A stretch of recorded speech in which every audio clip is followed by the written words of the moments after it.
نسأل الله أن يعيننا عليه tumusaba Allah subhanahu wa ta'ala atuyambe kugo. Ekuba eryesooka twagamba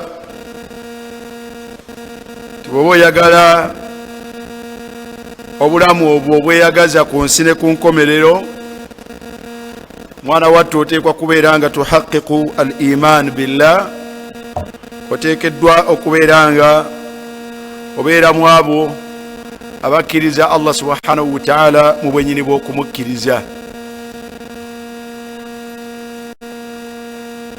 Ekyokubiri, wa ta'malu saliha, oteekwa okuba ng'ofuba era ng'ofaayo okubeera nga mu bukkiriza bwo ogezaako okubeera ng'okola emirimu emituufu.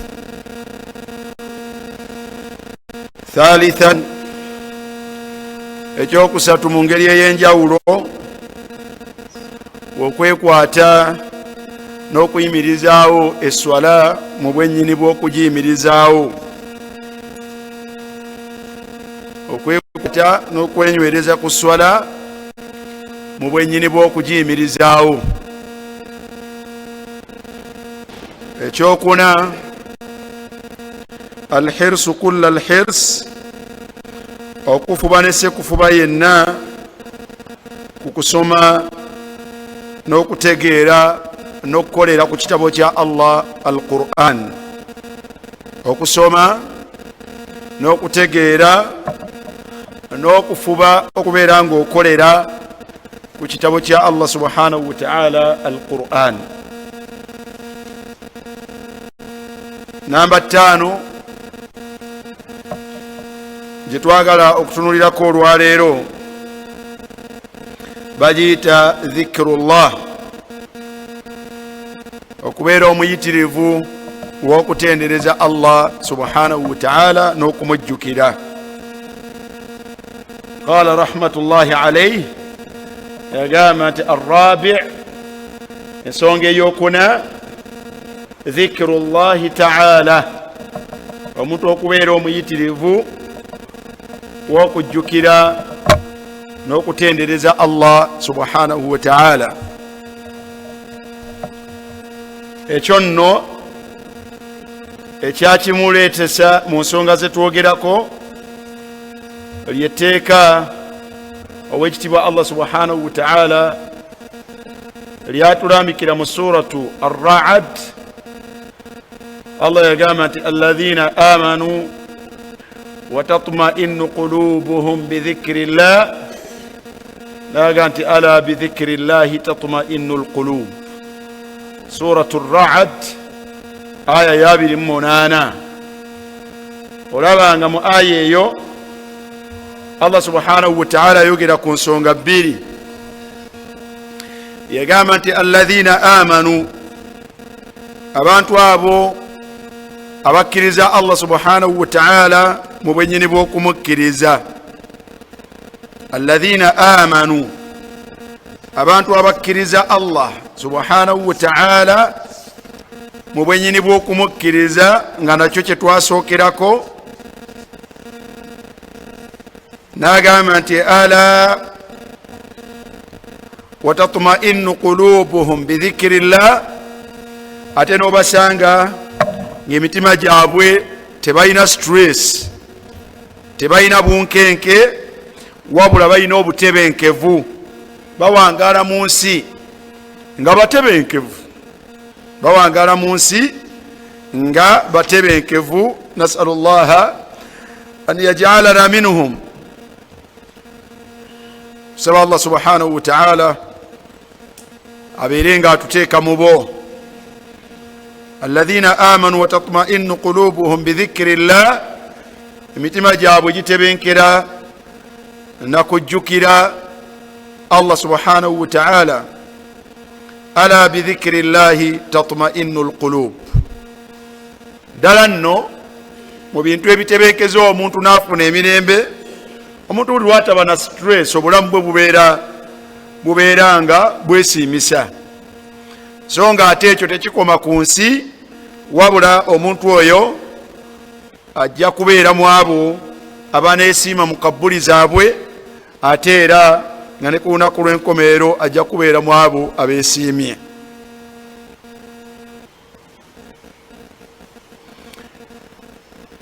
Olaba nga kyanokoddeyo ekyokubiri kujjukira Allah subhanahu wa ta'ala, okujjukira Allah subhanahu wa ta'ala.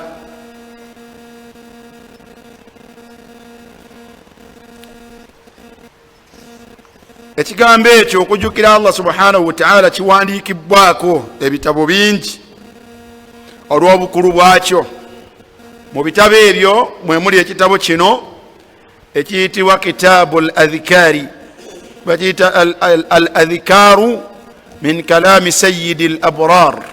Al-adhikar min kalaami sayyidi al-abrar kya al-allama Yahya Muhyiddin Abi Zakariya al-ma'ruf bamuyita Yahya bun Sharaf an-Nawawi. Yahya bun Sharaf an-Nawawi omwalimu ono yazaalibwa mwaka gwa 631, Allah n'amujjuula mu nsi mu mwaka gwa 676 hijiri. Guno tuli mu 1440 emyaka emeka nga ali mu ttaka?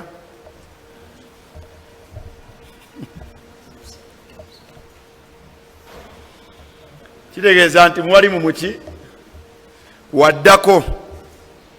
Naye ekitabo kye kino kitabo kya makulu nnyo, kya mugaso nnyo mu bikwatagana n'ensonga gye twagala okwogerako olwaleero, okugezaako okulaga obulungi n'obunene bw'ensonga eyo ey'okujjukira Allah subhanahu wa ta'ala, n'okumwogerako, n'okubeera nga kitundu ku ggwe. Okwesiima kwonna ku nsi yo, mu kabbuli yo, ne ku nkomerero yo bw'obanga okyagala, weekwate ekiyitibwa okujjukira Allah subhanahu wa ta'ala.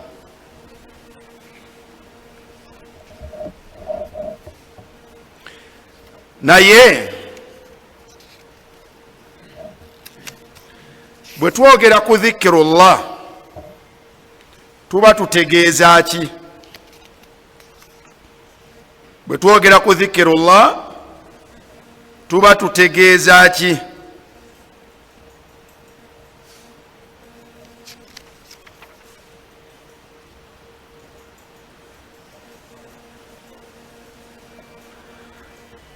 Omwalimu omulala bamuyita Abdul Razzaq mutabani wa Abdul Muhsin al-Abbad Badru, yawandiika ekitabo bakiyita fiqhu al-ad'iyati wal-adhikar. Fiqhu al-ad'iya wal-adhikar, okukenkuka ebikwatagana ku nsonga bbiri. Ensonga esooka al-ad'iya, ebikwatagana ku kusaba Allah subhanahu wa ta'ala. Ekyokubiri ebikwatagana ku kujjukira Allah subhanahu wa ta'ala. Nsonga mmeka? Nsonga bbiri. Ekitabo ekyo kirimu emizingo 4. Kirimu emizingo emeka?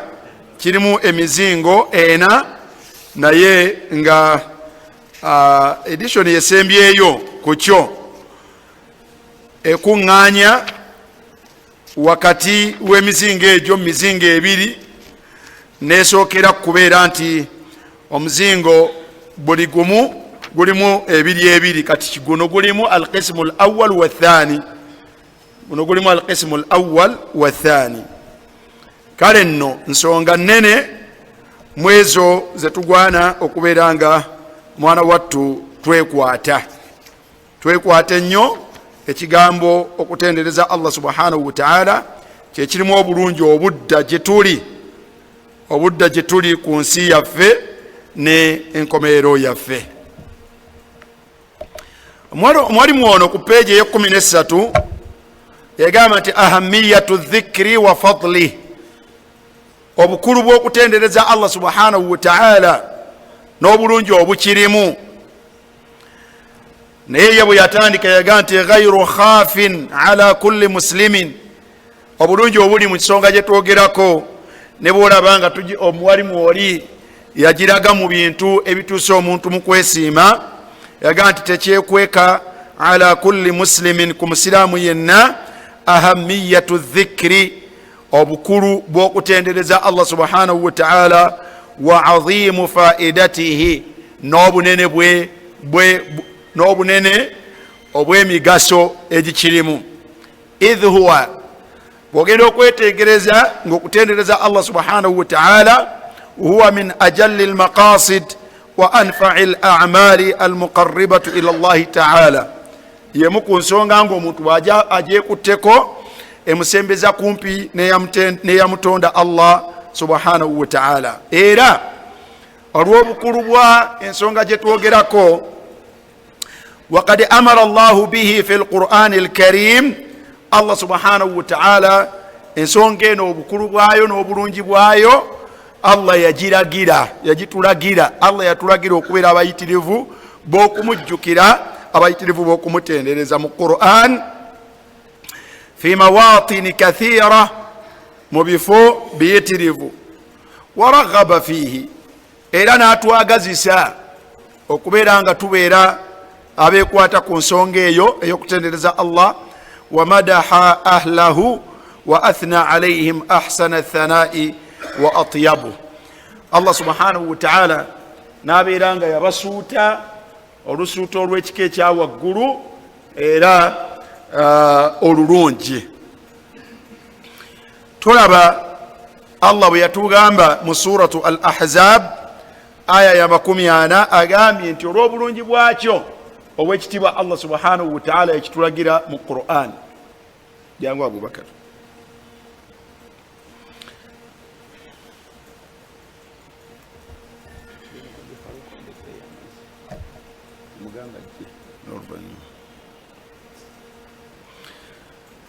Allah yatulagira ensonga eno olw'obukulu bwayo n'obulungi obugirimu, nga mu suratu al-Ahzab aya ey'anamwemu Allah yagamba nti ya ayuha alladhina amanu, abange mmwe abasiraamu, udhkuru llaha dhikran kathira. Ya ayuha alladhina amanu udhkuru llaha dhikran kathira. Omusiraamu wenna oba oli mwami oba oli mukyala, mu ebyo Allah subhanahu wa ta'ala byakulagira olw'obulungi bwabyo n'emigaso emingi ebigirimu, Allah akulagira okubeera omuyitirivu w'okumujjukira. Udhkuru llaha, jjukiranga nnyo Allah, olujjukiranga lungi, dhikran, olujjukira, kathira, nga luki, nga lungi. Bwogenda mu suratu al-Baqara aya ya 200 Allah yaga nti fa idha qadaytum manasikakum, bwe mumala abagenza okukola emikolo egya hijja, bwe mumala okukola emikolo gyammwe egya hijja, fadhkuru llaha, mubeere bayitirivu bakujjukira Allah subhanahu wa ta'ala. Fadhkuru llaha kadhikrikum abaakum aw ashadda dhikra. Allah subhanahu wa ta'ala abantu abakoze emikolo gya hijja abalagira okubeera abayitirivu b'okujjukira Allah n'okumutenda n'okumusuuta. Mu suratu Ali Imran aya y'e191 obw'ekitiibwa Allah yalaga abaddu abakkiriza obuyitirivu bw'okutendereza kwabwe Allah n'embeera ze bamutendererezaako. Yaga nti alladhina yadhkuruna Allaha qiyaman, bajjukira Allah ne bamusuuta ne bamutendereza mu mbeera zaabwe nga bayimiridde. Wa qu'udan, ne bajjukira Allah subhanahu wa ta'ala mu mbeera zaabwe nga batudde. Wa ala junubihim, bajjukira ne batendereza Allah ne bamusuuta nga bagalamiddeko. Ayina wagalamiddeko omusanga nga fi jamii ahwalihi kal'abd, ng'omuddu mu mbeera ze zonna omusanga nga yadhkuru rabbahu. Mwalimu wamwe yali ayogera ku mitima gyaffe okubeera nga migumu. Boogera ku kintu ng'olina ky'okimanyiiko naye ne bakyogerako era n'osigala nga tokikoze. Nasalu llah al-afwa wal-afiya. Lawula senga babadde abo abatukulembera wandi basanze nga tasbihati ze yakaleta olw'okujjukizibwa kino awootudde kuba tezikwetagisa kuleekaana. Wandibadde kati owezezaayo eziweze naye tonaleetayo waddeemu. Wahakadha naish, bweto bwetuwangaala. Nasalu llah alafu walafiya. Kale nno abakkiriza yadhkuruna allaha qiyaman, ku mbeera zo ng'oyimiridde ng'otambula, wa qu'udan, ne mu mbeera zo ng'otudde. Mwalimu omu yagamba nti lima taskut, lwaki osirika? Omuntu lwaki yandibadde asirika? Oliko ovuga motoka kuva kuno ogenda Masaka,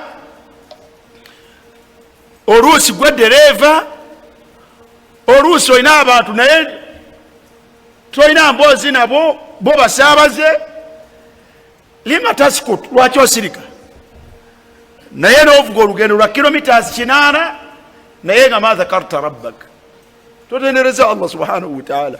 Oli ku nkata otunuddeeyo.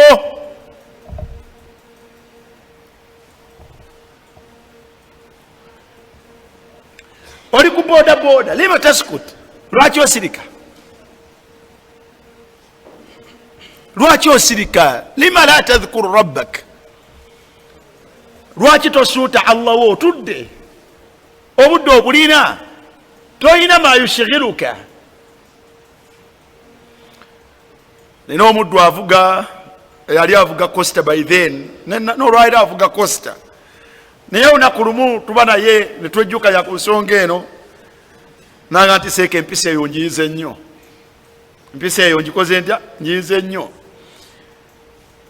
Olunaku lumu yafuna accident n'akutuka amagulu. Naye bwe ngenda omulaba nga bamukomezzaawo ewaka, nanga nti neebaza Allah nti okugulu seeka kwakutuse, naye nafunye accident naye mbye neenyumiririzaamu. Nabadde ntendereza Allah subhanahu wa ta'ala nga ndi ku nsonga yaffe gye twakkaanyaako. Lima taskutu ya akhi al-karim.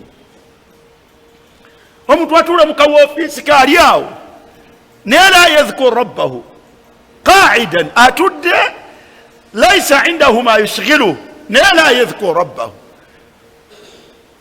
tayogera ku Allah we n'obulungi obuyitirivu bwe yeetaaga obuli mu ekyo ekyokutendereza Allah we subhanahu wa ta'ala. Lima taskut, lwaki tusirika? Ya nas, lwaki tusirika?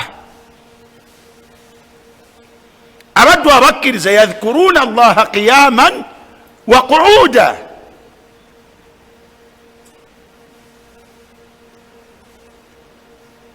Kati Allah subhanahu wa ta'ala yatugezesezza omuntu bwafuna bwatudde nga jjayo simu ye nga atandika kuscrollinga bitalimu makulu. Waqad butulina bidhalik. Allah atugezesezza n'ekyo. Naye abaddu abakkiriza yadhkuruna allaha qiyaman wa qu'uda wa ala junubihim, ne bwabaako wagalamidde abeera nga yadhkuru rabbahu. Bwabaako wagalamidde aba atendereza Allah we.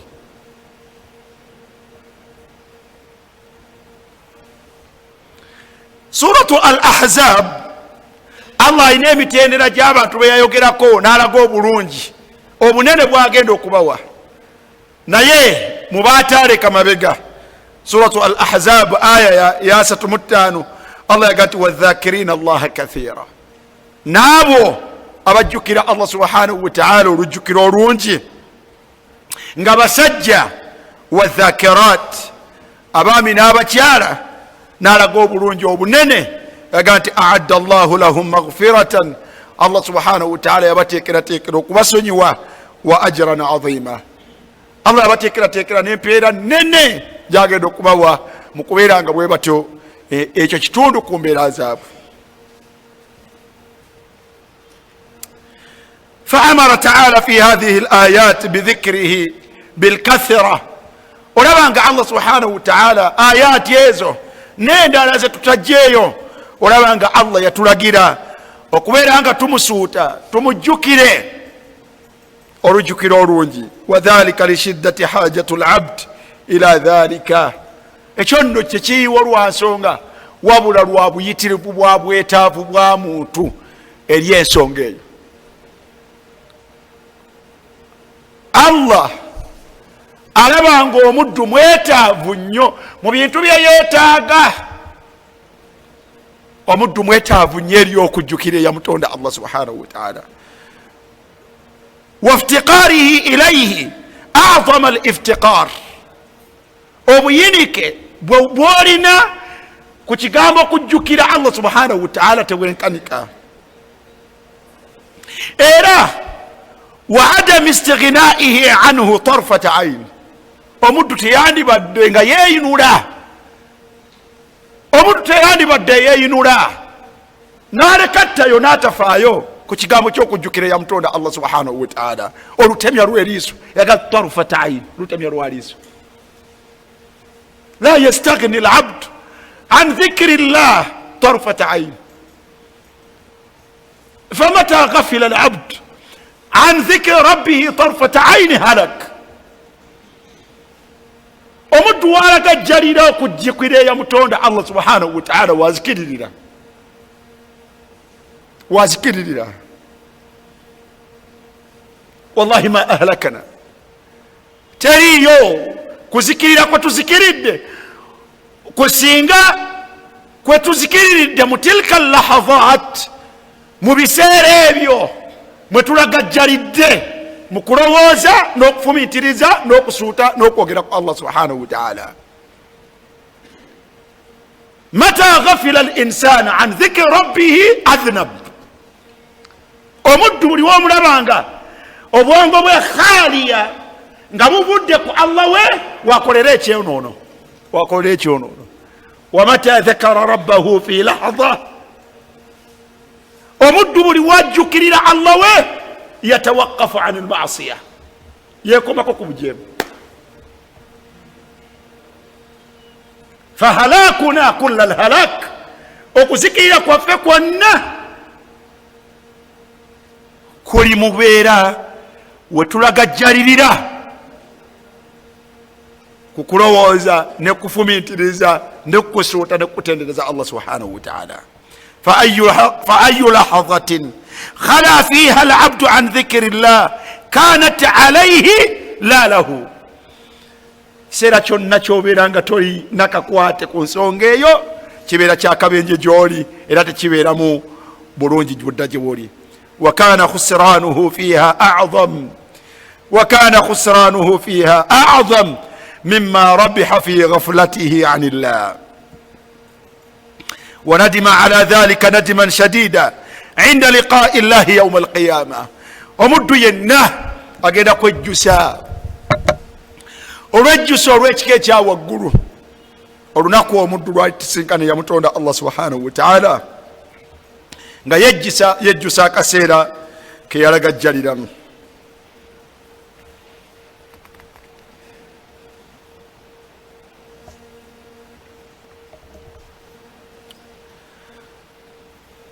حديث يا عائشة أم المؤمنين رضي الله عنها أقامت ما من ساعة تواري وكسيرة تمر بابن آدم، ما من ساعة تمر بابن آدم تواري وكسيرة تيتكم أنا وآدم لا يذكر الله تعالى فيها، لكن يسيكو ناتجوكي لرامو ناترولزامو ناتسوترامو Allah subhanahu wa ta'ala mutyo illa tahassara alayha yawm al-qiyamah, okujjako nga agenda kukyejjusa ku lunaku lw'enkomerero. Hadha al-hadith yesange mu sahihu al-jami' as-saghir enamba yayo eri 572.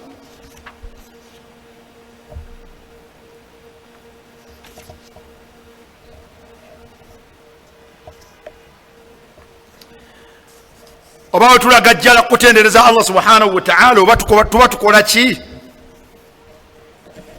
Kiki twatwalanga kinene era ekyo kiki twalowooza nti kyekyebbeeyi? ne tukiwa obudde era ne tubeera balagajjavu ne kibanga kyekitutte okufaayo kwaffe okusinga ensonga y'okutendereza Allah subhanahu wa ta'ala n'okumujjukira.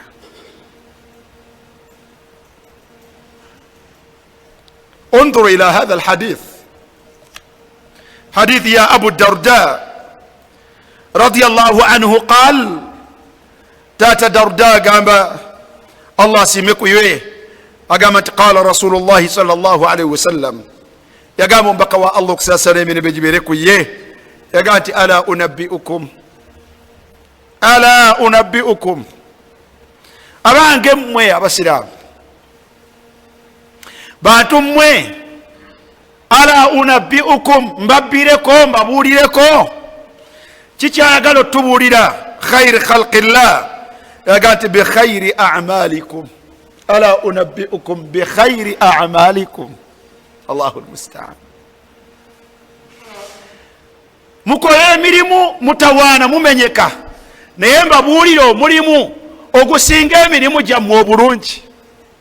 Yasonga lwaki mbuuzizza kiki ekyo kye twatwalanga kyekyebeeyi kyekyenkizo ne tukiwa amaanyi ne tukifaako guno ne tuguleka nga ate omubaka sallallahu alaihi wasallam atugamba nti ye khayru a'malina ala unabbiukum bi khayri a'malikum mbabuulire omulimu ogusinga obulungi okusinga emirimu gyonna egibatwala gye mumenyeka nagyo.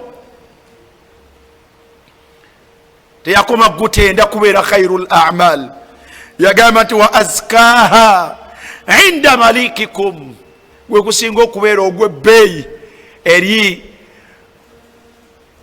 eri mukama wammwe.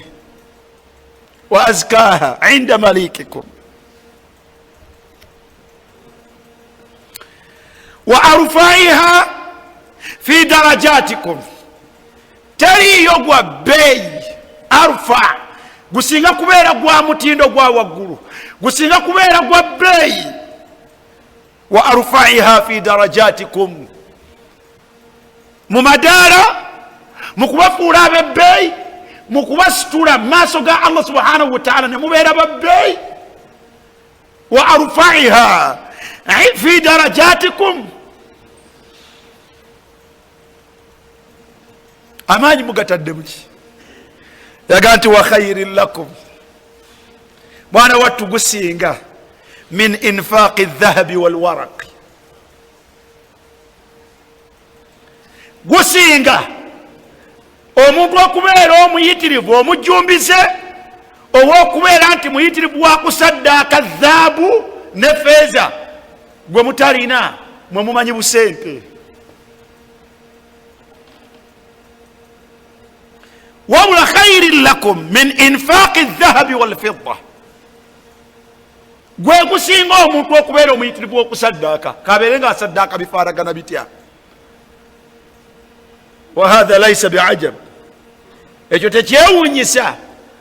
abasajja bwe bagenda okwemulugunya ew'omubaka sallallahu alaihi wasallam nga beemulugunya ku bayitirivu b'okusaddaaka omubaka yabawa ekisinga okusaddaaka sente yabawa kino mudhahaba ahlu duthul bil ujur bwe yali abagamba nti mubafeeka abo arshadahum ila dhikrillah yabalungamya eri kutendereza Allah subhanahu wa ta'ala.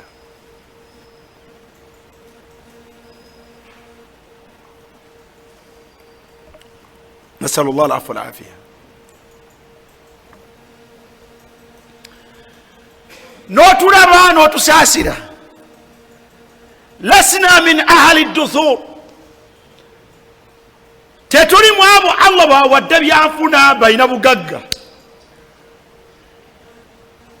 ma namulikuhu wa nahsulu alayhi kyofuna oba kyolina takfi hajataka kimala byetaago byo n'osigala ng'era tebiwedde fa anta miskinun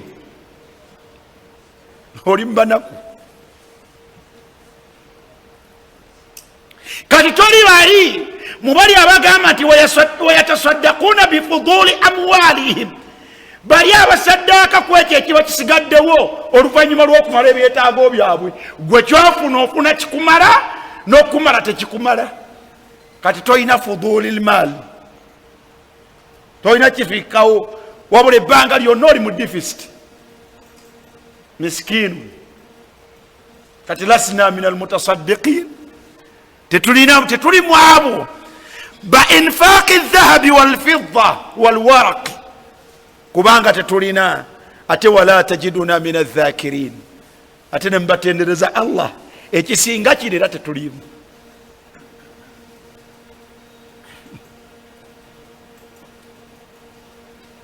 Faruk,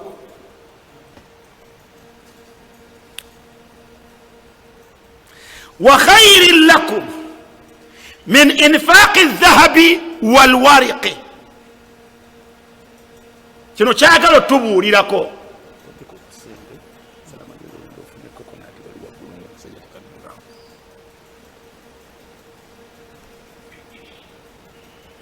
وخير لكم من إنفاق الذهب والورق وخير لكم من أن تلقوا عدوكم. الله أكبر.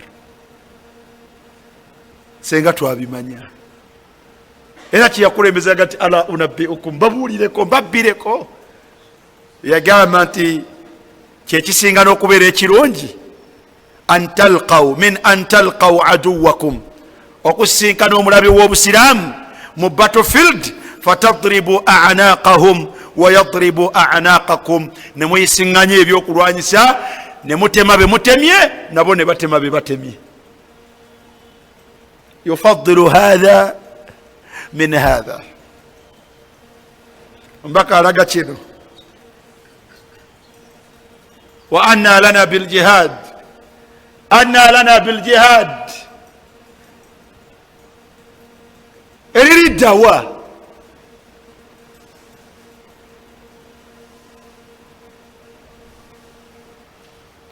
qalu bala ya rasul allah, abantu ne bagamba nti ye tubuulire owange omubaka wa Allah. omubaka n'abagamba qala dhikrullah, qala dhikrullah.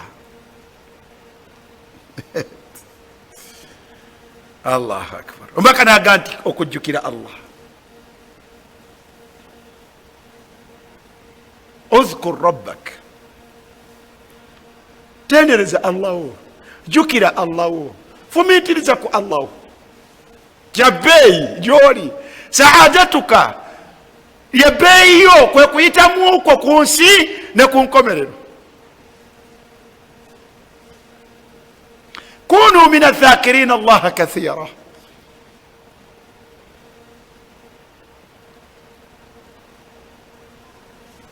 ولذلك لا غرابة. حديث ekitabo ekyangu kyosobola ogisanga mu sahihu ljami ekya Sheikh Nasr, yalaga nti hadith eyo ntuufu, enamba yayo eri 2629, 2629. hadith eyo wojja ogisanga. walidhalik, olw'obulungi bwakyo ddala mu butuufu kituufu omubaka sallallahu alayhi wasallam okubeera nga yasabanga Allah mu swalaye nga tagivaamu, okujjako nga agambye Allah ti Allahumma a'inni ala dhikrika, Allahumma a'inni ala dhikrika. ayi Allah nyambaako ku kyomuwendo ekinene ekyebbeeyi, nyambaako kiŋŋondeze, naye byoba nyambako biri bisatu naye ekikulembera ala dhikrika. nyambaako Allah okubeera mu abo abayitirivu b'okujjukira, abayitirivu b'okutendereza, abayitirivu b'okusuuta, abayitirivu la yazaalu lisaanaka ratban min dhikirillah, ng'olulimi lwo terutuula wabula buli kaseera luba lwenyeenya mu kamwako min dhikirillah, olw'okujjukira Allah subhanahu wa ta'ala. oyogera ku Allah, oyogera ku Allah lwa bulungi bukirimu.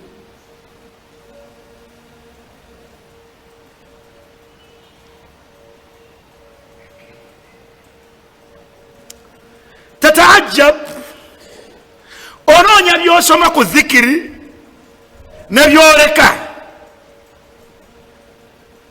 ne bikulemerera.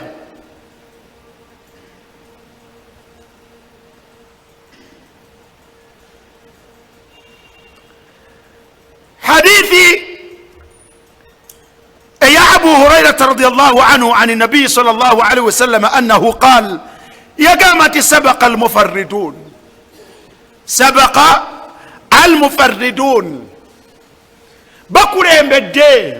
bakulembedde sabaka bakulembedde bebasinze bebayiseemu mu bonna abatawaana bano bebayiseemu bebakulembedde sabaka almufarridun waliyo abantu omubaka yabayita bamufarridun qaalu kigambo naawe nga bwokiwulira ne basahaba n'okumanya kwabwe oluwarabu babuuza wa mal mufarriduna ya rasulallah mal mufarriduna ya rasulallah bamufarriduna be baluwa owange omubaka wa allah bogamba nti be bakulembedde be basinze bali maaso tebagobeka sabaka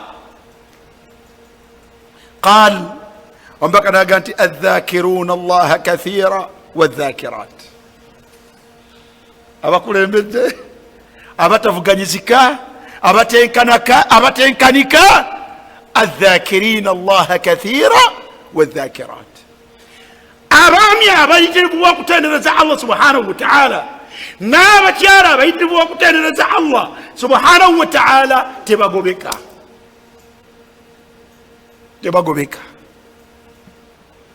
oyinza okubuusabuusa tebagobeka ku hadithi gyetukulembeza ng'omubaka alaga byonna ebyebbeeyi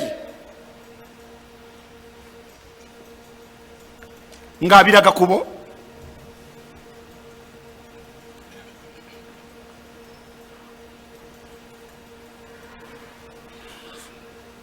هذا الحديث رواه الإمام مسلم اجتغزات حديث توف حديث يا أبو موسى الأشعري رضي الله عنه عن النبي صلى الله عليه وسلم قال oba tuli kuki oba ffe bebaani omubaka bwe yali afaanaganya yagamba nti mathalu alladhi yadhkuru rabbahu walladhi la yadhkuru rabbahu mathalu alhayyi walmayyit sallallahu alaihi wa sallam omuntu atendereza allah subhanahu wa ta'ala n'omuntu atatendereza allah subhanahu wa ta'ala bw'oba oyagala okufuna ekifaananyi ekituufu ku bombiri yagamba nti mathalu lhayyi walmayit bafaanaganaku omufu n'omulamu amwaatun tuli bafu tulinga bafu laqad aghfalna wallahi tuli balagajjafu era tugwana okufaanagana abafu abalemererwa hatta n'oluvannyuma lw'essola tusobola kugamba nti kantuleko mbeeremu akale naatenderezanga allah oluvannyuma lw'essola onaasun la yujiduuna hatta lidhalika fursa naako akaseera abaddwako nako tebakalina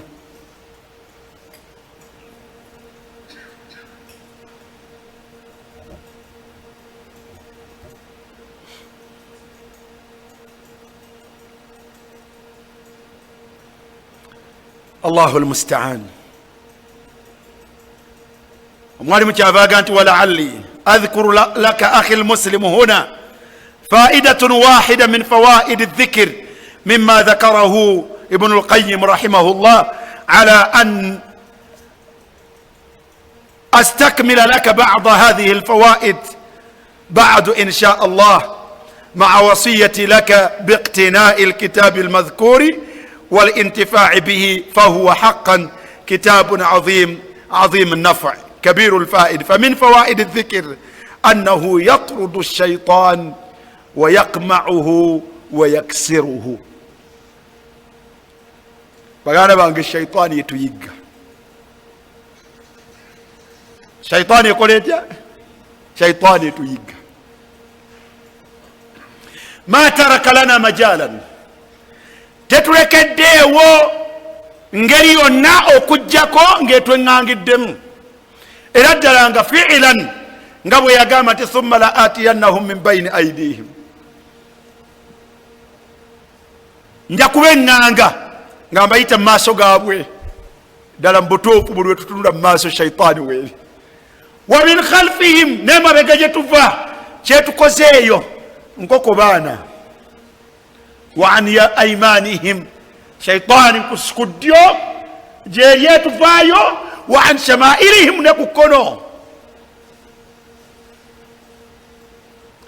naye bwoba oyagala al ismatu min ashaitan omugaso ogumu ku migaso eminene omuntu anaawona okuyiggibwa shaitan ye muntu eyekwata kukuterereza Allah subhanahu wa ta'ala. nga tonagenda ku hadith ddala kituufu mu suratu Zukhruf aya ya 36 Allah yagati waman ya'ashu an dhikri rrahman nuqayyidu lahu shaitanan fahuwa lahu qarin. gwe weesambe bwesambi kino kyetwogerako Allah akuzukuzisize akutere wakutere shaitani akutere sitaani ekuyigge butaaba. nuqayyidu lahu shaitanan Allah akutere shaitani shaitani omulabe nti fahuwa lahu qarin nga buli wodda waayita.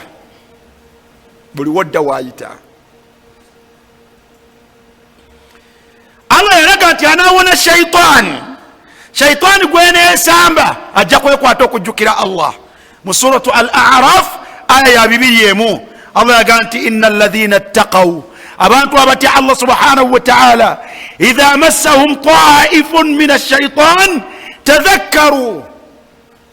shaitani bwebeba yigga ngebasimyako akanyaga obasanga bajjukira Allah subhanahu wa ta'ala fa idha hum mubsirun ogenda okulaba nga alabye kyateekeddwa okukola amagezi nga gakomyewo nga Allah mutaasa. fi lahadha mu kiseera wojjukirira Allah subhanahu wa ta'ala obwongo ne bukomawo nojjukira Allah nga shaitani yabadde kufundikiriza nojjukira Allah oleka kyobadde okole oliko min al-maasi.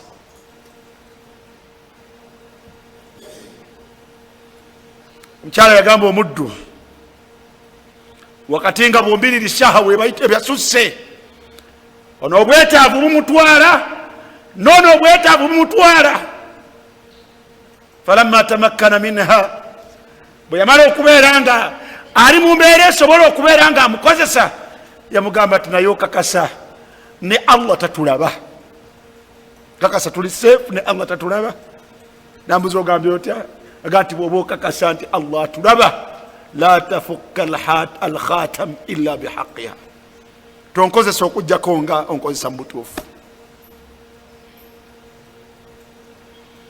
shaitani yabadde mufumbiikiriza naye lamma tadhakkara obwongo bwe buzze n'ajjukira ya Allah najjukira Allah okumulaba kwe najjukira ebibonerezo bya Allah tadhakkara fa idha hum mubsirun nadda engulu n'alaba ekituufu nagati nayezza agati genda.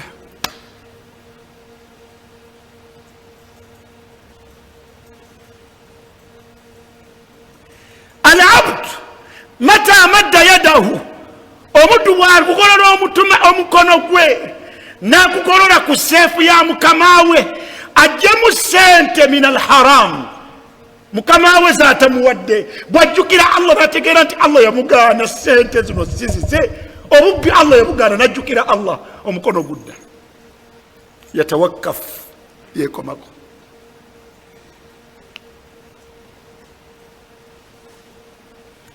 يا أيها الذين آمنوا اذكروا الله ذكرا كثيرا. vakukujjukira kwa Allah subhanahu wa ta'ala kwetubeerako okw'olulimi vakujjukira kwa Allah kwetubeeramu mu swala waliwo okujjukira kwa Allah kwetubeeramu mu mbeera za bulijjo. Allah yakutulagira mu suratul Jumu'ah agati fa idha qudiyati as-salah فإذا قضيت الصلاة صلاة ويقوى فانتشروا في الأرض بل يوم ساساني لمن سجو لساساني دقيندا بل يوم أقل جالز مجيز كولاتي وابتغوا من فضل الله بل يوم جندو يجي جندو نوني مجي مكويتا كنونيامو جندو نونيامو ني الله قالت واذكروا الله كثيرا واذكروا الله كثيرا وكتيرو جمو زونجرا جمو يجرا kyabbeeyi obwongo bwammwe okubeera nga buli ku Allah. Kyabbeeyi okubeera nga mukyekinga ebikolwa byammwe n'okukyekinga ebigambo byammwe nga mubikyekinga ne Allah.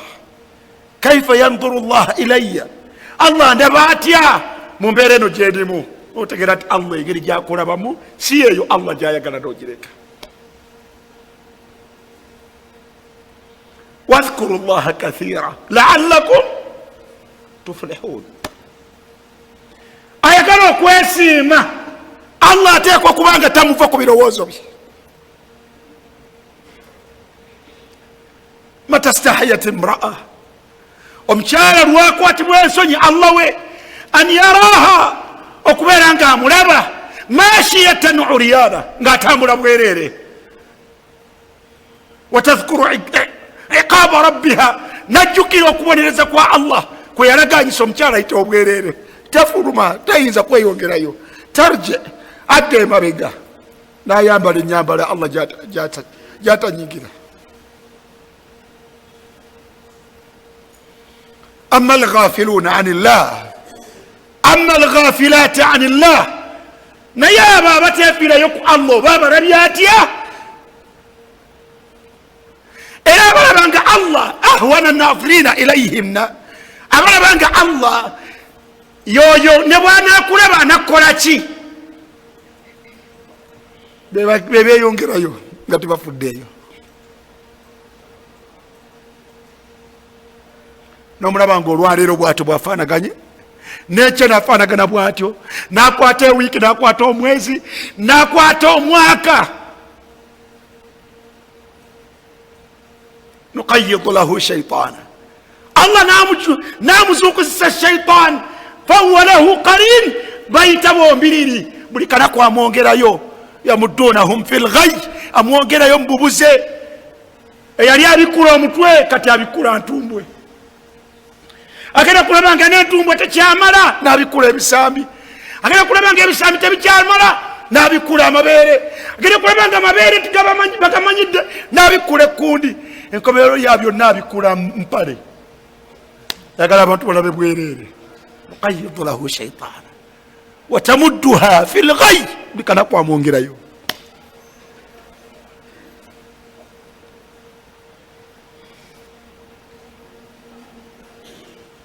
أيها الأحبة، ثبت في مسند الإمام أحمد وسنن الترمذي ومستدرك الحاكم وغيرهما بإسناد صحيح من حديث الحارث الأشعري.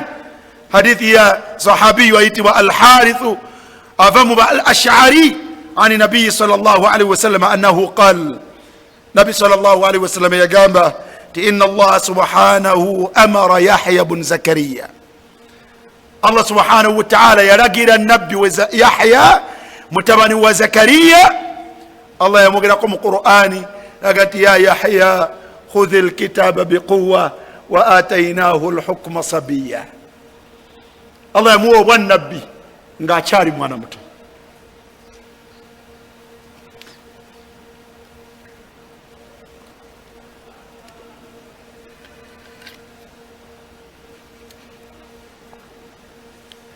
naye omubaka sallallahu alaihi wasallam atugamba nti Yahya Allah yamulagira ebintu bitaano, namulagira an ya'mala biha, namulagira abikolereko, si ye yekka, wa ya'muru bani Israila an ya'malu biha, namulagira ne banu Israil baberenga babikolerako. Wa innahu kana an yubatti'a biha, kada an yubatti'a biha, kabulako katono nasoobamu katono kukubikolerako n'okubiragira banu Israil. Faqala lahu Isa, abaali awo nga ate Isa bnu Maryam amusanzeewo, namugaa nti mukulu, inna Allaha amaraka bi 5 kalimaati, okujjanzize naye Katonda yakulagira ebintu bitaano, lita'mala biha, okubeera nga obikolerako, wa ta'muru bani Israila an ya'malu biha, olagire n'abaana ba Israil babikolereko. Fa imma an ta'murahum, either tukiriza mission yakutumibwa Allah, tukiriza ekyo Allah kyeyakulagira, wa imma an amurahum, oba si ekyo nze ekibagambe okereye netuuka okujjanga obubaka obwo tobutuusanga. Faqala Yahya namugamba nti akhsha in sabaqtani biha an yukhsafa bi au u'adhab, ntya tondetera mutawaana bwona okulembera okutuusa ebubaka buno eri banu Israel, Allah ajja kunkola ekimu ku bibiri, either ajja kummizisa ettaka, either ajja kummizisa ettaka, oba seeki ajja kumbonereza mu mbonereza endala. Fajamaa annas, kyava akuŋŋaanya abantu fi baiti almaqdis, mu muzikiti ogwo muyita ogwe baiti almaqdis, famtala almasjida, bakuŋŋaana omuzikiti ne gujjula, waqaadu ala shurafi, ne batuula ne madirisa, buli wonna awasobola okutuulibwa ne batuulayo. Faqal, kyava bagamba nti inna allaha amarani bikhamsi kalimatin, Allah yandagira ensonga 5 an a'mala bihinna, nzikolereko, wa amurakum an ta'malu bihinna, era mbalagira namwe muzikolereko. N'abalagira byebalagira, fadhakara amarahum bitawhid wassalati wassiyami wassadaqa, thumma dhakara alkhamisa faqal, nayogera ekyokutaano laga nti wa amurukum an tadhkuru llah, wa amurukum an tadhkuru llah. Allah kyeyandagira nkikolereko nammwe mbalagire mukikolereko, yandagira okubeera nga tubeera abayitirivu ob'okujjukira Allah. Kyetwagalamu mugaso ki? Yaga nti fa inna mathala dhalik, ekifaananyi ky'omuntu ajjukira Allah, kamathali rajulin, kifaanaganako ekifaananyi ky'omusajja, kharaja al aduwu fi ithrihi siraan, aliko omulabe ng'ajja amulondoola amugoba ku supidi, waweta wachama ng'omulaba amuli bubi, hatta idha ata ala hisnin hasin, naye obadde okyadduka n'olaba olukomero olugumu, fahtaraza nafsahu minhum, najja yeekweka eri emabega w'olukomero olwo olunywevu, omulabe n'abeera nga amuwonye. Yaga nti kadhalika alabdu, baganda bange ekiri mu hadithi eno, yaga nti kadhalika alabdu, bwekityo omuddu bwafaanagana, la yahrizu nafsahu min ashaitan, tayina kisobola mukuuma ku shaitan illa bidhikiri llahi taala.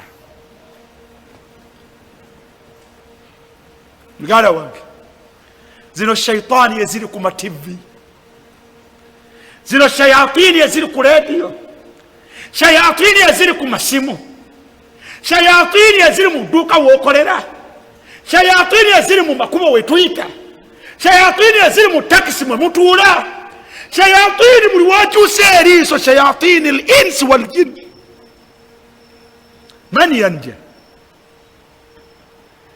man yanja, man yanja.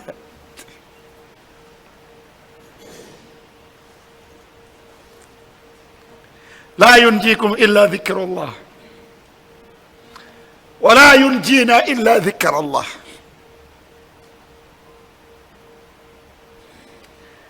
Badde njogerawo nentunuulira Siraaji ono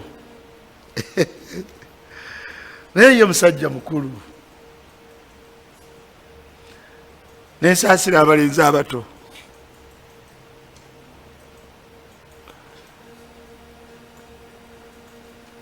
زين للناس حب الشهوات من النساء. Allah yatutonda ng'obutonde bwaffe bwagala abakyala.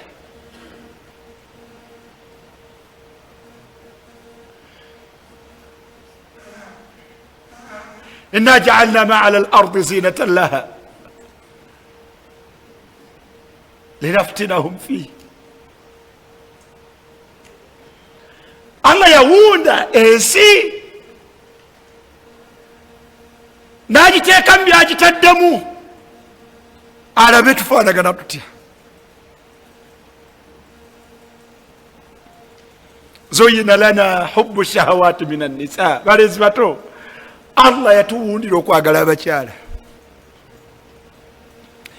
wa shaitan, ne shaitaani min aljinni egamba nti la uzayinanna lahum fi dunya, ngenda bba bawundira. Ekinjogeza ku siraaji oyo musajja mukulu, waliwo wetuba tutambuddeko naye ekiro wetumuteeka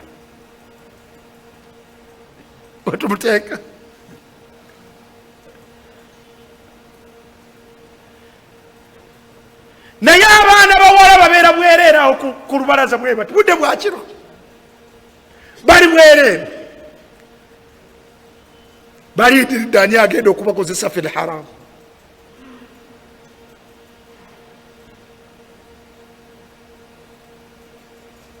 wallahi ladhi la ilaha ghairu, okujjako oyo Allah gwawadde min dhikrihi, okumujjukira naga nti Allah wange yagaana.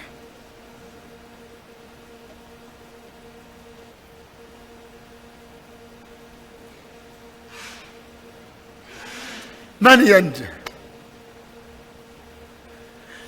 naye alhisnu lhasin, alhisnu lhasin,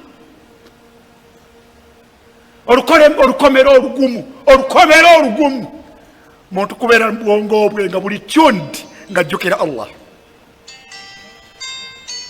kugana amasimu gammwe osanga nga buli omu alina amwanguyira okumugamba nti amwagala ku ssimu, nga mukyala nkwagala.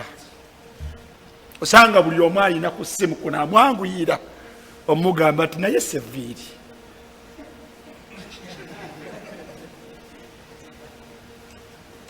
hakadha dunia sabiqan, emabega kibadde kizibu, naye wasailu littisal zino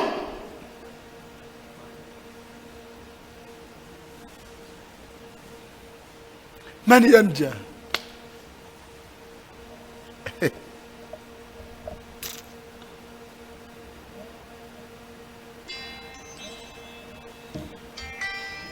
turidu najah, ayagala okuwona muganda wange barakallahu fikum.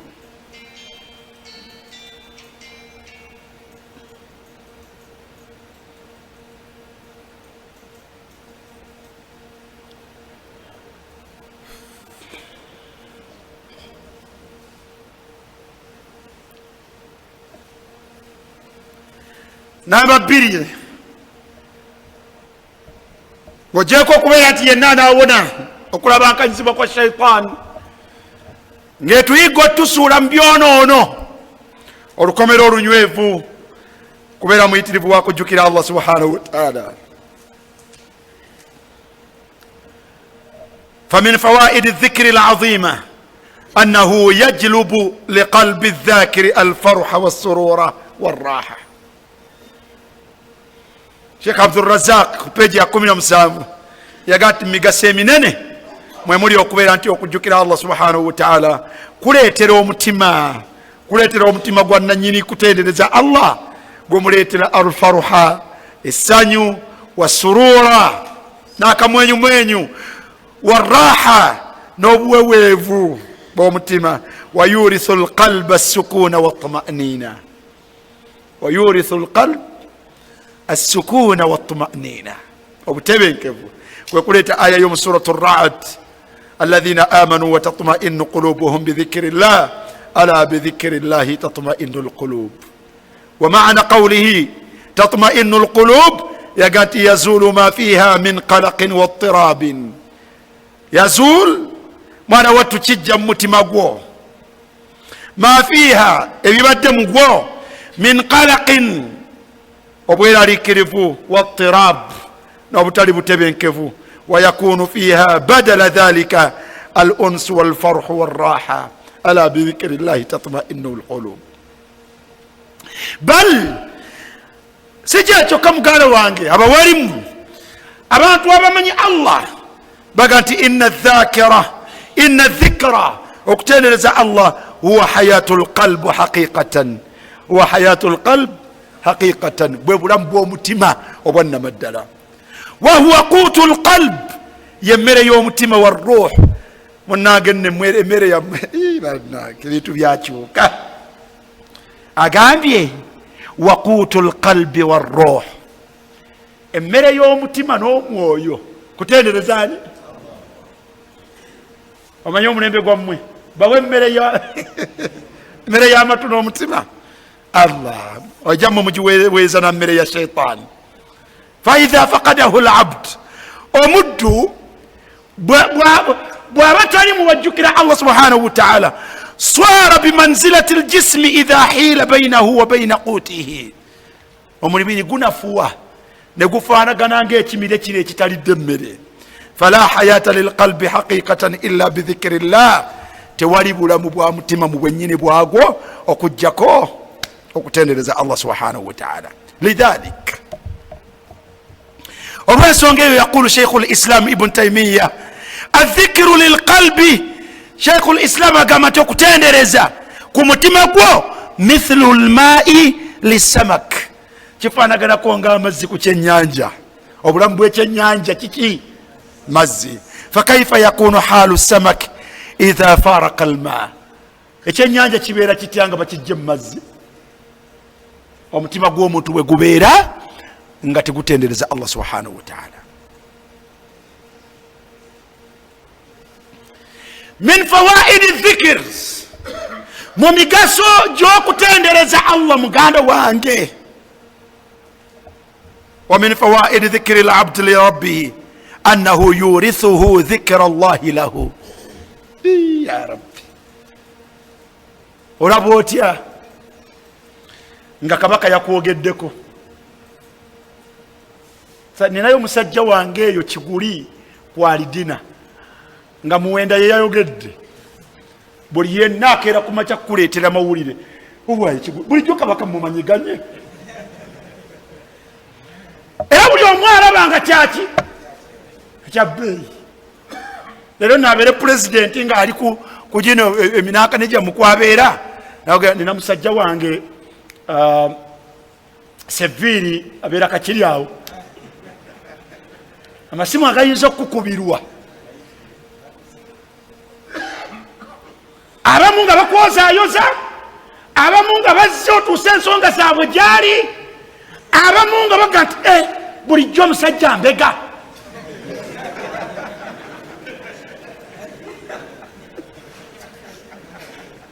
tafsiri zonna zibaamu.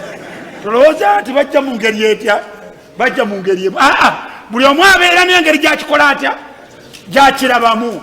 naye min fawaidi dhikr lilabd, abaddu abajjukira Allah subhanahu wa ta'ala mu bye bafuna, yurithuhu dhikra Allahi lahu, Allah subhanahu wa ta'ala obeera mu abo bayogerako.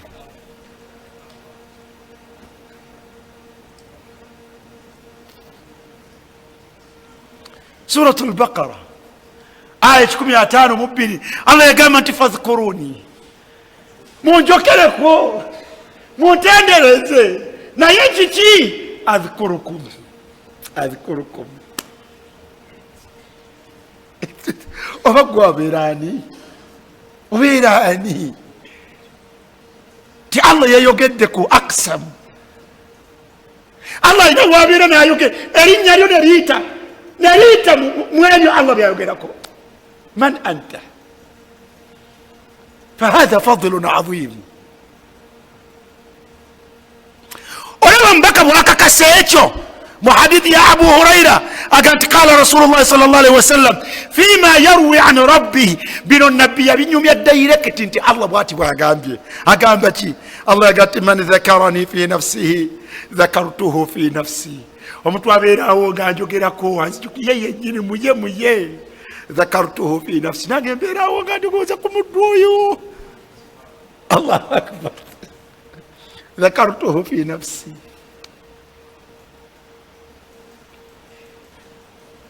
dhakartuhu fi nafsi.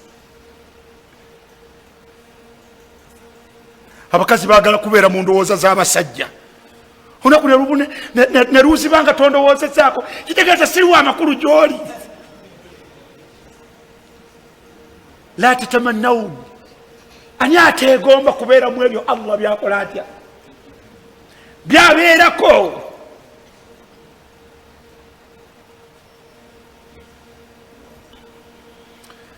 waman dhakarani fi mala'in, tola bwembogerako ku Allah wano gati Allah kujukira Allah.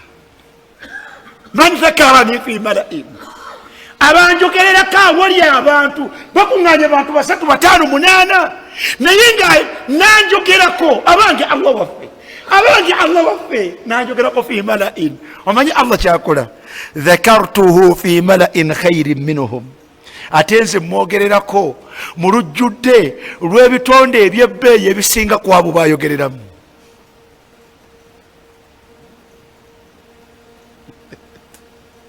tadhkuru llaha fi mala, oyogedde ku Allah nojjukira Allah n'omwogererako mu bantu, mu kibinja ky'abantu. Allah akwogererako mu kibinja, akwogererako mu kibinja. abange omuddu wange Eriyasa nakwogerako awo obulungi, omuddu wange Sulaimaani nakwogerako awo obulungi, naye ngaakwogerako mu bamalayika. fama aazak, ng'ofuuka wa kitiibwa, ng'ofuuka wa bbeeyi. Allahumma ja'alna min adh-dhakirina laka, Allah tuteeke mu abo abakwogerako. wakati mukululunkanira Allah tubeere mu abo b'oyogerako ng'oboogererako mu bitonde bye ebyebbeeyi.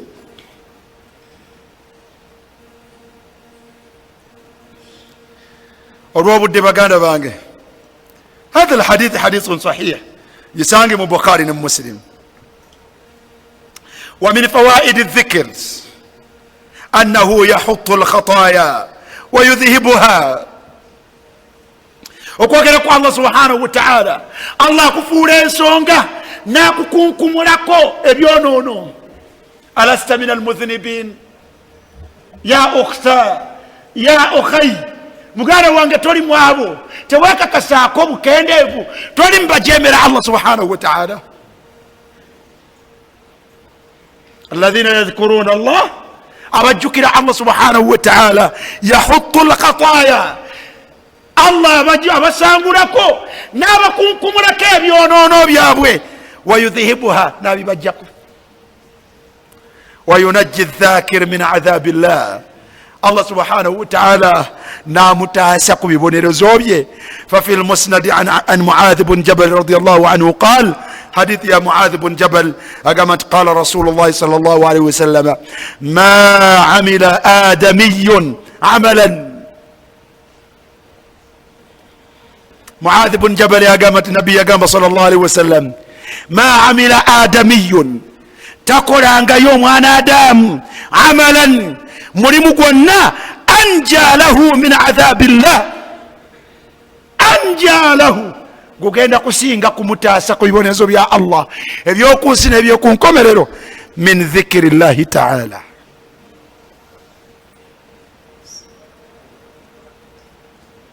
ma amila adamiyun, tayina mulimu gwe yali akoze era gwajja kukola adamiyun, nga mwana wa Adamu, amalan, nga mulimu, anja lahu, nga gwe gugenda okusinga okumutaasa, gwe ngusinga okumuwonya, min adhabillah, ku bibonerezo bya Allah subhanahu wa ta'ala, min dhikri llahi ta'ala, kusinga kujjukira Allah.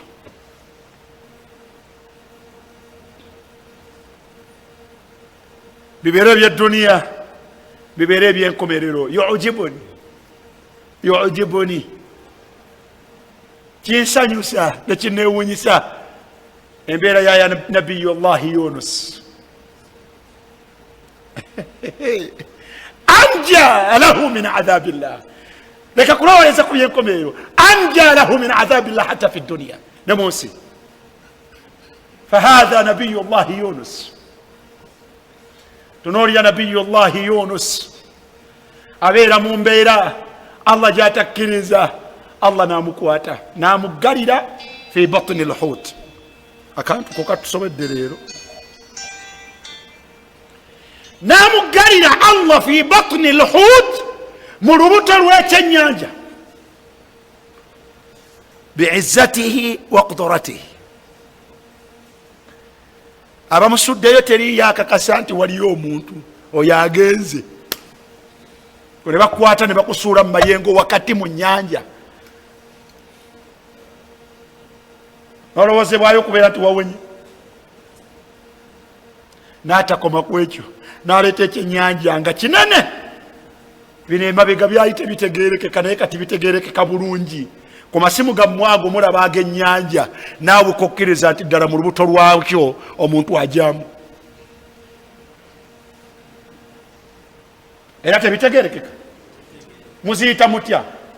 shaaka, endala baziyita khwel, abalala baziyita ani, simanyi. twala tugende. obuusabuusa ati omuntu ajyamu mu lubuto. Allah kyaga nti faltaqamahu lhut wahuwa mulim. olwamusuulayo bwe pa, ekyenyanja bwe pa, ekimubaka.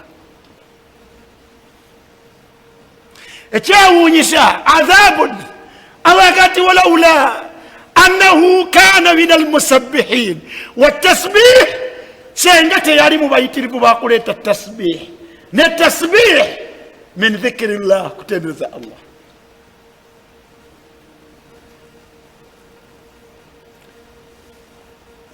وذنون أو يميت ذنون نانيني كنيانجا النون كنيانجا إذ ذهب مغاضبا فظن أن لن نقدر عليه فنادى في الظلمات. mulabe bwe yesuulamu olusunguira mbubaganya okukkiriza kambeveemu bano kaŋŋende ndaba abalala. Allah n'amukwata, agenda okulaba nga ali mu kamaso kamukutte. fanada fi dhulumat, Allah teyatuleka kunoonyereza bye yayogera, yatendereza atya Allah. nada fi dhulumat, yakowoola mu nzikiza essatu. enzikiza y'oguyanja, munda eyo wansi waagwo, obudde oluusi bwa kiro, misikini ali eyo, dhulumatu llayl wa dhulumatu batni lhut, nenzikizayo bagambye mu lubuto lw'ekyenyanja waliyo ettaala. era wallahi dhulumatun, mu bizikiza. idh nada fi dhulumat, naye nga Allah ataddeeyo nagati la ilaha illa anta subhanaka inni kuntu min adh-dhalimin.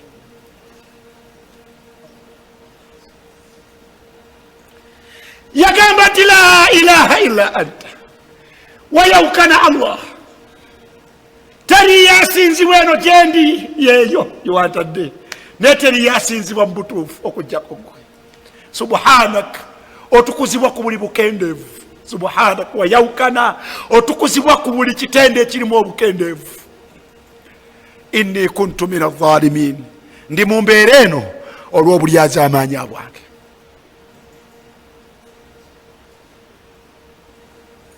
agati laula annahu kana min almusabbihin, Allah yali asazeewo, lalabitha fi batnihi ila yaumi yub'athun. Allah agati enteekateeka zange zaali nti oyo musibye nga mulamu, wakubeerayo mpaka kiyama nga mulamu, naye ng'ali mu kkomera eryo.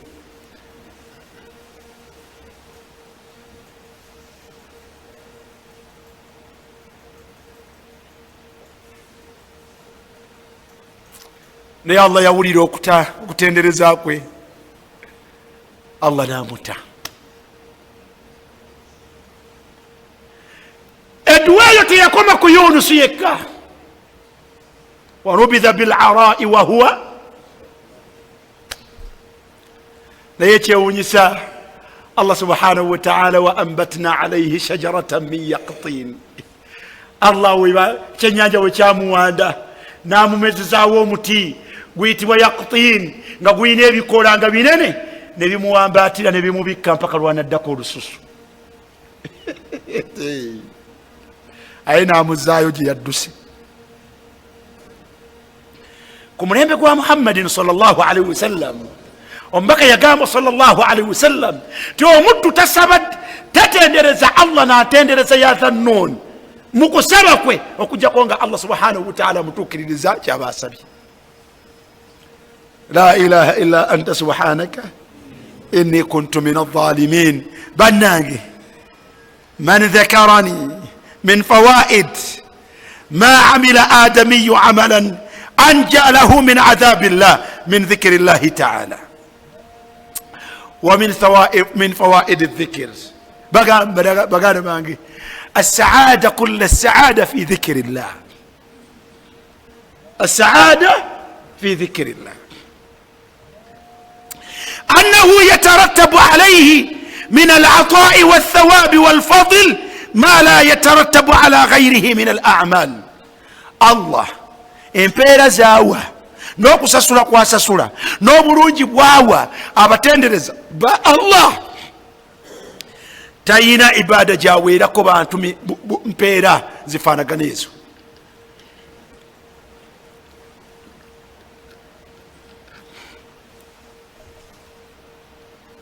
maa annahu wallahi abigabirako empeera nnene naye ate nga maa annahu aisaru libadat, naye nga ate ogisanga oluusi nga nyangu nnyo. fa inna harakata allisan, bazima okunyenya kw'olulimi kuno, okunyenya kw'olulimi, akhafu harakati aljawarih wa aisaruha, teri kiyungo kisinga kubeera na bugonvu bwakola mirimu gyakyo nga luki, nga lulimi. ولو تحرك عضو من الإنسان في اليوم والليلة بقدر حركة لسانه لشك عليه غاية المشقة. singa waliyo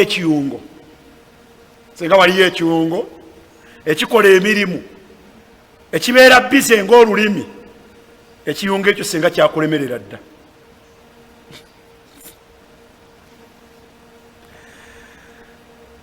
بل لا يمكنه ذلك. مع هذا فالأجور المترتبة عليه عظيمة والثواب جزيل. naye bannange nga wadde biri bwe bityo naye ng'ate empeera Allah subhanahu wa ta'ala zaagabira ku kyo nnene. tunuulira hadithi zino wammanga. hadithi esooka ya Abu Hurayrata radiyallahu anhu anna Rasulallahi sallallahu alayhi wa sallam qaal man qaala la ilaha illa Allah وحده لا شريك له له الملك وله الحمد وهو على كل شيء قدير في يوم 100 مرة. من قال omuntu yenna senga agamba لا إله إلا الله وحده لا شريك له له الملك وله الحمد وهو على كل شيء قدير. omuntu bwagamba atya?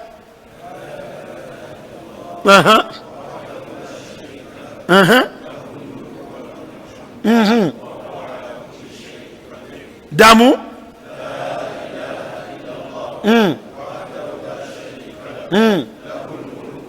wallahi osanga ghafiru nga la yataharraku lisana.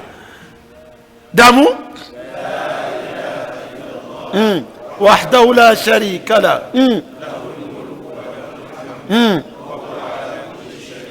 omuntu agamba ekigambo ekyo titewali wasinzibwa mu butuufu okujjako Allah mu byonna ebisinzibwa. wahdahu, Allah mu bwomu bwe, la sharika lahu, tagattibwako kintu kyonna. lahu lmulk, obuyinza bwonna ku buli nsonga, ku buli kitonde kyonna, ku buli mbeera yonna. walahu lhamd, n'amatendo gonna amajjufu agataliimu bukendeevu bwonna wadde obubi bwonna, gonna gage. wa huwa ala kulli shay'in qadir, era Allah oyo ku buli nsonga yonna muyinza. n'akyogera fi yawmin, mu lunaku, pozi lulimu essaawa mmeka? yagamba nti 100 marra, n'akyogera emirundi 10 kyokka.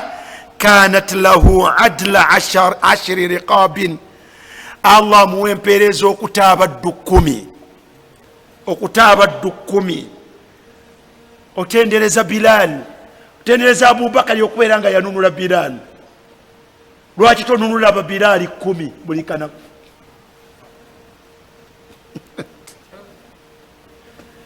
Mubitenderezebwa ku Bilaali, ku Abubakari Siddiq atakahu, yamugula ne sente ze nekibeera kya bbeeyi. Naye omubaka sallallahu alaihi wasallam agamba ti omuntu yenna bw'atendereza entendereza eyo emirundi 10 mu lunaku lwe, Allah amuwa empeereza okuta abaddu 10. Wakutiba lahu 100 hasana, ekyo kirungi kimu baddu 10. Allah n'amuwandiikako ebirungi 10 ebirala, ebirungi ebirala 10. Tonnabyetaaga. Wamuhiyat anhu 100 sayyi'a, Allah n'amusimulako ebyonoono 10 mu lunaku lwe. Wakanat lahu hirzan min ash-shaytan yawmahu dhalik, Allah amukuumako shaytaani mu lunaku lwolwo. Allah amukuumako shaytaani mu lunaku lwe mwaleetedde okutendereza Allah okufaanaganako bwe kutyo. Hatta yumsiya, Allah amukuumako shaytaani bw'aba yabireese ku makya mpaka lwanawungeeza nga Allah ng'ani akuumye, ng'ani amukuumye.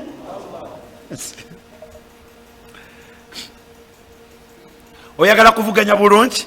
Walam yaati ahadun bi afdali mimma jaa bihi, teriyo baddu abo bw'owangala nabo mu basiraamu anaakola mulimu gukusinga nga gwokoze mu lunaku olwo. Teri yajja kubeera nga yakusinga okubeera nga wakoze omulimu omulungi ogusinga gwe mu lunaku olwo. Teyakoma ku ekyo, yaga nti illa rajulun amila akthara minhu, mpozzi anaaleeta giri ajja agambye emirundi meka? Okujjako anaaleeta 10 mu 10, okujjako anaaleeta 10 mu 2, anaaleeta 10 mu 5. Otawaanira ki okubagamba 10 mu 5 nga ne10 tebajja gireeta?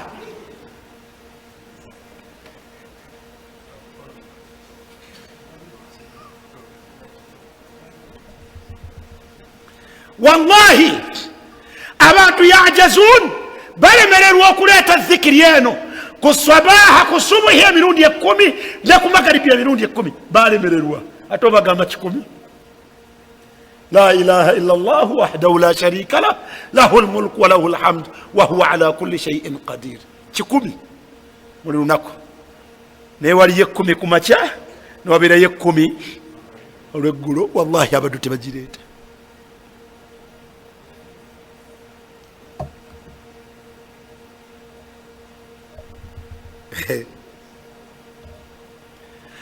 Hadithi endala era ya Abu Huraira, omubaka yagamba sallallahu alayhi wasallam ani nabii sallallahu alayhi wasallam annahu qaal man qaala subhanallahi wa bihamdihi, eriyebadde la ilaha illa Allah wahdahu la sharika lah lahul mulku wa lahul hamd wa huwa ala kulli shay'in qadir 10. Ate negamba etya? Man qaala subhanallahi wa bihamdihi, man qaala madha, mutu agamba atya? Tuddemu. Ekyewuunyisa bwe mba nsoma hadithi zino, ekyewuunyisa adhikaari zino zonna abantu bazimanyi, teri atagimanyi. Ani atamanyi subhanallahi wa bihamdi? Wallahi taliyo. Naye ne bw'olyogera obulungi obuzirimu, omuddu azireka bwawe. Omubaka yaga nti man qaala subhanallahi wa bihamdi fi yawmin, nakyogera mu lunaku 100 marra, emirundi emeka? Emirundi 10. Yaga nti huttat khatayahu, huttat khatayahu, Allah mukunkumulako ebyonoono bye, Allah mukunkumulako ebyonoono bye. Wa in kanat mithla zabadi al-bahr, ne bwe bibeera nga bifaanaganako zabad al-bahr, ne bibanga bifaanaganako mayengo ga sea, ga ocean. Al-bahru si lake, ocean lake.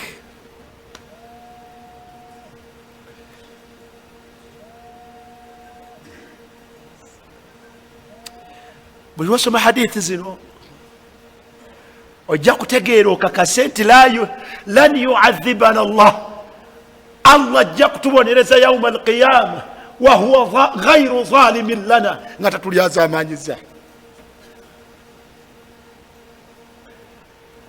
wakati mbuyitirivu w'ebyonoono byaffe ayinayo embeera zeyatuteerawo nga ng'ovu, naye nga Allah atusonyiwa ebyonoono byaffe nazo, naye masalakna tetwazikwata,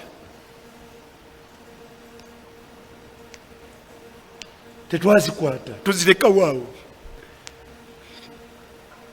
Ya akhi alkarim, mu lunaku lwo zikiri eno ekyewuunyisa eyinza obutatwala ddakiika 10. fiilan eyinza obutatwala ddakiika 10. subhanallahi wa bihamdihi emirundi kimeka? 10. naye ova enasana n'otuuka e Kampala ng'oli mu takisi n'ebyonoono byo, n'ova ebwayiise n'otuuka e Kampala n'ebyonoono byo. ate buli kanaku totya sijja kwogera Kakiri, naye era wallahi bwotyo bweva e Kakiri n'otuuka e Kampala okujjako okulaba abantu ku kkubo, naye ng'otudde ku byonoono byo,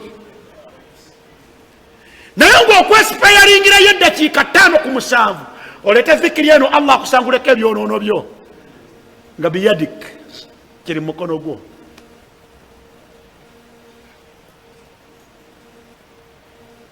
omuntu n'atuula mu kaduuka ke essaawa ze 12 n'ebyonoono bye.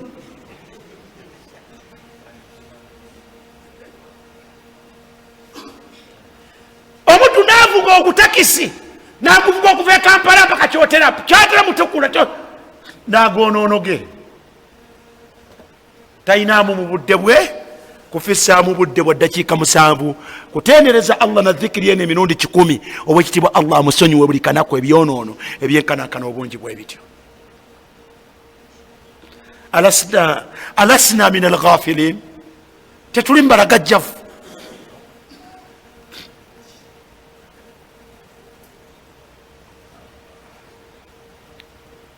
obudde ke bufaanaganye bwe butyo. ومن فوائد الذكر أنه غراس الجنة. olaba otya ng'olinayo akalimiro agati tomanya, ogenda n'osimbayo ebitooke 10 tomanya, naye olaba otya okubeera nga naawe Allah olinayo akalimiro gy'osimba ku miti. غراس الجنة. فالجنة كما جاء في الحديث قيعان وهي طيبة التربة. الجناه اين التكير جيمو عذبة الماء اما سيقايو ما قاينو بوامرفو غراسها امتجوم الجناه بو يقولوا قسم بكم الجناه متي ذكر الله وتنرزا الله. حديث يا عبد الله بن مسعود رضي الله عنه قال رسول الله صلى الله عليه وسلم أمك يا كانت لقيت ليلة أسري بي ونقول الله وياتوالا مقولوا نسيك سينكنا أبي إبراهيم تاتوانك إبراهيم الخليل فقال نغانتي يا محمد وانك محمد أقرئ أمتك مني السلام أباتوا ملين بقباتوا للسلام وأخبرهم بابولي أن الجنة تمسم الجنة طيبة التربة أين التكانغ الدونجي عذبة الماء أين مزاق ومررة وأنها قيعان وأن غراسها أيقرأ قسيم بكم يتم الجنة. سبحان الله امتجوم الجنة قام سبحان الله والحمد لله نذكر والحمد لله ولا إله إلا الله ذكر يقام لا إله إلا الله والله أكبر يقاموا بينا.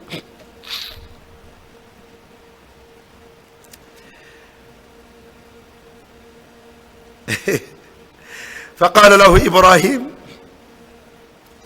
Ibrahim yamugati mur ummataka falyukthiru min ghiras aljanna, gamba abantu bomulembe gubayitiriza okusimba, basimbe ku miti mu jjana. Allahu akbar. Yahya mukkiriza tutuuke ku 3 buno tubumaleyo si bungi. Abdurazak tubumaleyo wano katono.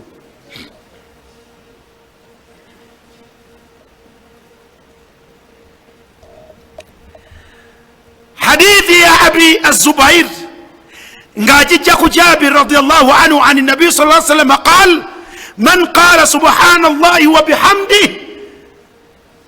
Jabir yagamba ati Nabi sallallahu alayhi wasallam yagamba ti omuntu bwagamba nti subhanallahi wa bihamdi ghurisat lahu nakhlatun fil janna, buli lwokyogera Allah bakusimbira omutende mu jjana, bakusimbira omutende mu jjana.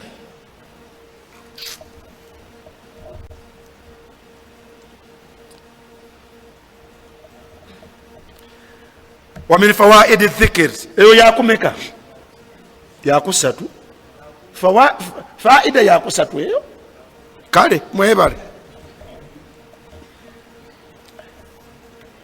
Adh-dhikr yakunu nuran lidh-dhakiri fi dunya, kiba kitangala ekyomuntu atendereza Allah subhanahu wa ta'ala mu nsi, wa nuran lahu fi qabrihi, kigenda kubeera kitangala kye mu kabuli. Wa nuran lahu fi qabrihi, wa nuran lahu fi qabrihi. Entendereza zitutendereza nazo Allah bye bitangala by'omu kabuli. Wafumintirizaako gye bateeka abantu, oba waziikako? Waziikako? Walowooza nti ekitangaala kyabo kivaawa? Allahu akbar. Wa nuran fi qabrihi wa nuran lahu fi ma'adihi yas'a bayna yadayhi ala as-sirat. Kuna kulwenkomero kigenda kubeera kitangala nga kitambulira mu maaso gaabwe, nga bagenda okuyita mu biseera ebizibu, nga bwe bagenda okuyita ku sirata. Famastanarat alqulub walqubur, teriyo kitangala kimulisa mu mitima gy'abantu na mu kaburi bimithli dhikrillah, nga kutendereza Allah subhanahu wa ta'ala.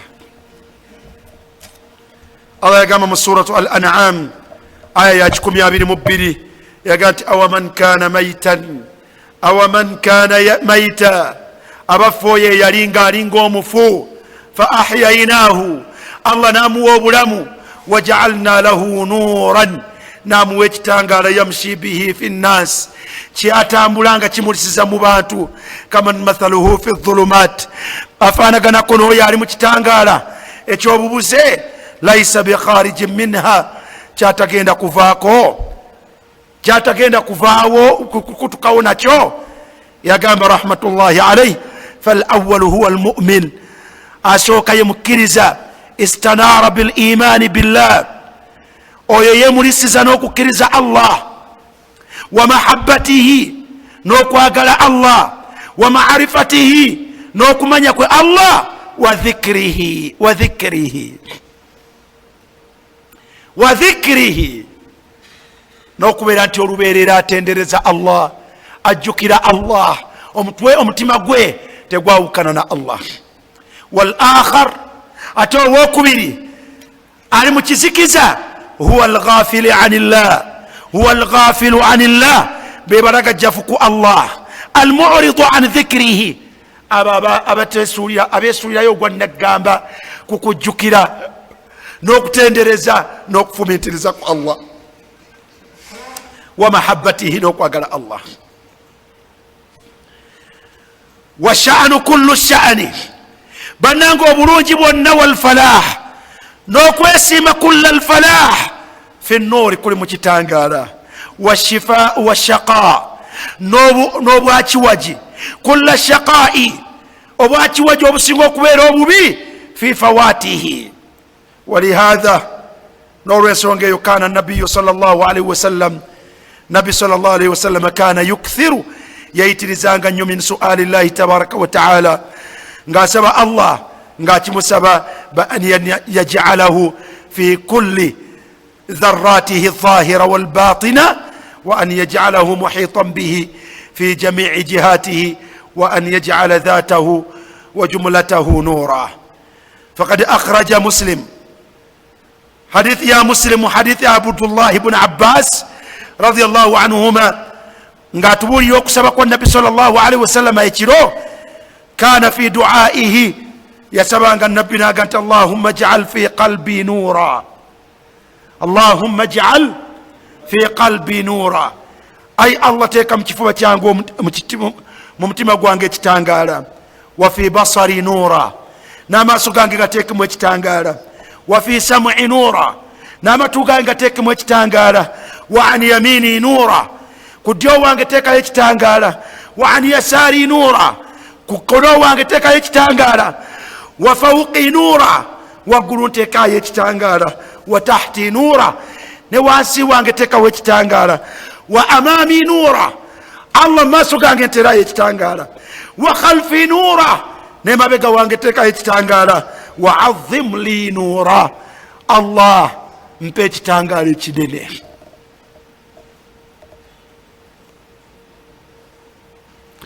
فالذكر يا أخي الكريم وكجكر الله نوكو تندرز الله نوكو موغراكو نوكو ملووزاكو نوكو مفميترزاكو نور للقلب تشتانغالا تشومتما لقلب الذاكر اتشومو تواتندرز الله ووجهه وأعضائه n'ebyewungo bye byonna bibeerako ekitangala wa nuru llahu fi duniya kyekitangala kye mu duniya ye wa fi lbarzakhi ne mukabuli ye wa fi lqiyama ne ku nkomerero ye. wa min fawaidi dhikir esembayo min fawaidi dhikir annahu yujibu salata llahi wa malaikatihi ala dhakir. omuntu atendereza Allah ajjukira Allah alowooza ku Allah afumiitiriza ku Allah alowooza ku Allah mu byagenda okukola ne byagenda okuleka kimuleetera Allah okubeera nga amwogerako n'amusaako okusaasira kwe n'abeera nga ne bamalayika bamusabira. Qala sallallahu alayhi wa sallam Allah yagamba ya ayuha alladhina amanu dhkuru llaha dhikran kathira wasabbihuhu bukratan wa asila huwa alladhi yusalli alaykum wa malaikatuhu huwa alladhi yusalli alaykum wa malaikatuhu. Allah abasaako okusaasira kwe ne bamalayika be ne babasabira ne bamalayika be ne babasabira. ezo byagisanga mu suratu al ahzab nga bwe tunabiraba. njagala kubasaba insha Allah tufuneyo olwokubiri olujja olukola lutya olujja insha Allah tuluweeyo twongere okutunuulira ku fawaidu dhikir oba oliawo Allah subhanahu wa ta'ala natugasa nazo kuba zinnemeredde okumalayo. subhanaka allahumma bihamdik ashhadu an la ilaha illa anta astaghfiruka wa atubu ilaik wa sallallahu ala sayidina Muhammad wa alihi wa sahbihi wa sallim. wassalamu alaykum wa rahmatullahi wa barakatuh. subhanaka allahumma bihamdik ashhadu an la ilaha illa anta astaghfiruka wa atubu ilaik.